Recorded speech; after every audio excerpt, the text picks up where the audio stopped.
Okay, so we'll reopen the meeting. We've received the apologies, so we'll go in declarations of interest. So we're on the minutes, and given that we have no members of the public with us, I suggest we do both the open and the confidential minutes together. Have you read those? Are you happy with them? Okay. Terry, you happy with them? So you're happy to receive them as a true and correct record? Put those. All those in favour say aye. To the contrary, carried. The same resolution for the confidential minutes. Happy with those? Put those. All those in favour say aye. To the contrary. And now we're to the business of the day, which is Tina, who does not appear to have arrived. But if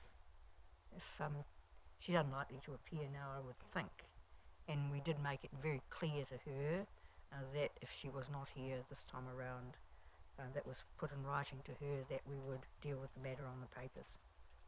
I see in the minutes that condition wasn't recorded in the minutes, but you can confirm that has been advised to her. Yes, and I understand that's correct. Thank you. So I think on that basis it's appropriate for us to proceed. So I think over to our officers. So you've got a copy of the initial report from Council.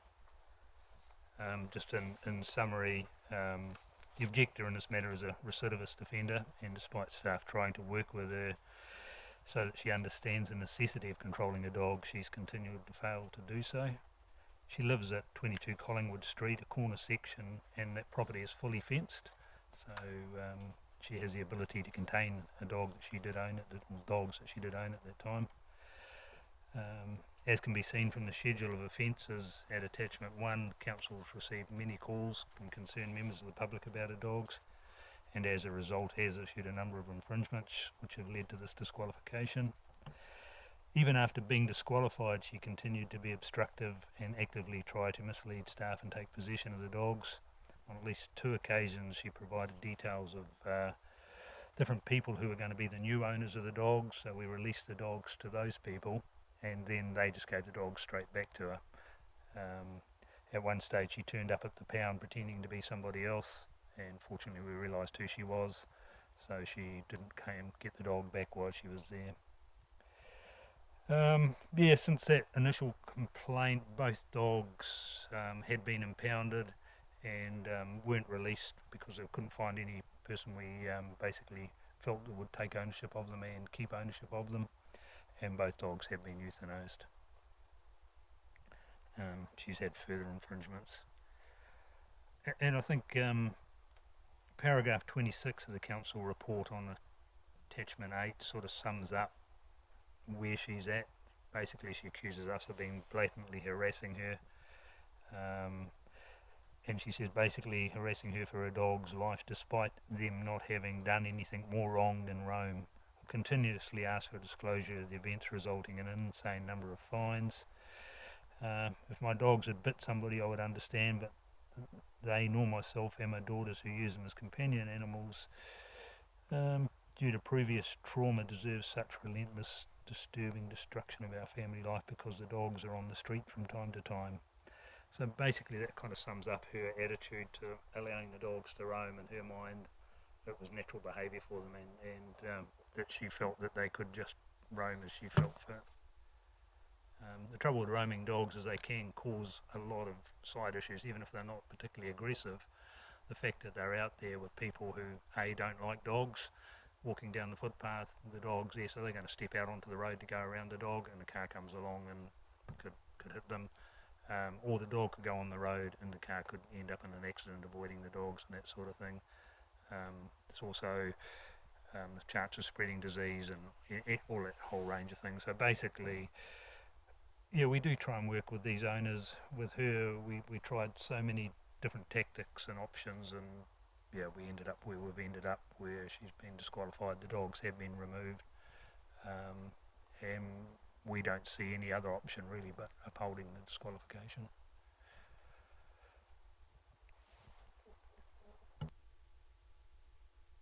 see the disqualification dated from about June last year, so she's effectively served a year of that. Is that the position?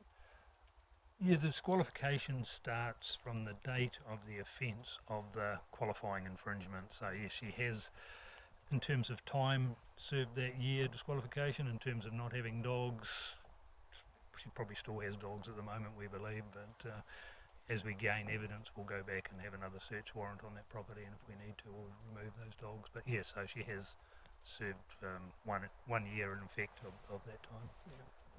And I see in your report that you mentioned that there were dogs at her property late last year, so there is something going on there. Yeah, one of the little difficulties we have is other people at that property can own dogs. What we have to prove when we go there is that she is actually the owner, and the owner is the person in control or possession of a dog at the time. So sometimes it's a bit difficult. We'll go there and it'll be somebody else there and they'll say, yeah, they're my dogs, and we have to take that at face value. If we go there and she's the only person there and the dogs are free and under her control, well then we can take that stance. Okay, she is the owner and she's a disqualified owner, and then take control of the situation that way.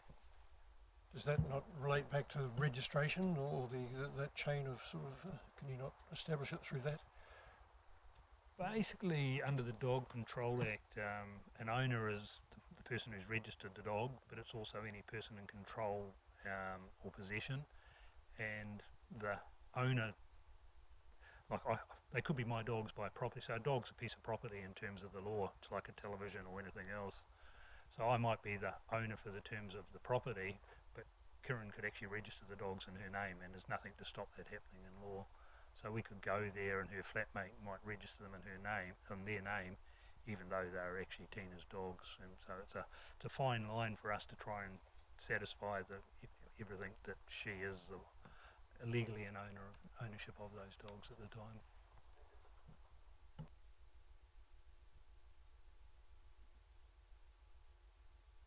Couple of puppies on the site. Are they still there, or?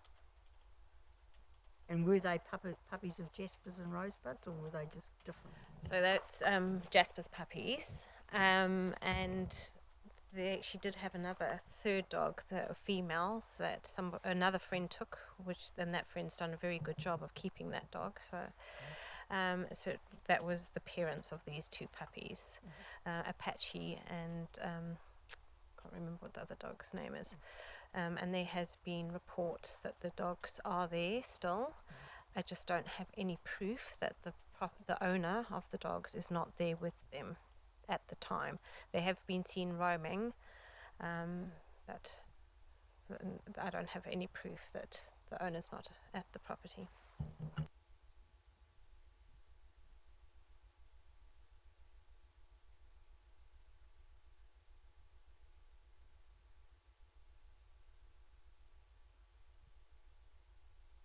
It seems to me the total disregard of the extreme costs that the council has had to go to because of these, 3 hearings now that the owner hasn't turned up for, and all the work that's been involved. I find that quite challenging, but it's I don't know how you can quantify that. It's probably, as I said, not relevant.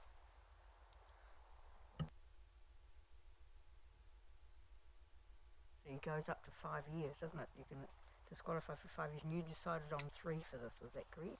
Is that your normal policy? Yes, so yeah, the maximum is 5 years, and generally for infringement type disqualifications we use 3 years, and for prosecutions we use 5 years. Right. Just one of those. Yep. We could have disqualified it for longer, but we've found generally that 3-year period seems to work, and those owners either don't get another dog, or after they come off disqualification, if they do, they actually are in a better space and we get compliance. Just on that, I see that there's a provision. One of our powers is to bring forward the date, bring forward the date of termination. Sorry, I thought it was bring forward the date of disqualification. So we can't change that date that is already in place. No, you can make the period less, but you can't make it longer.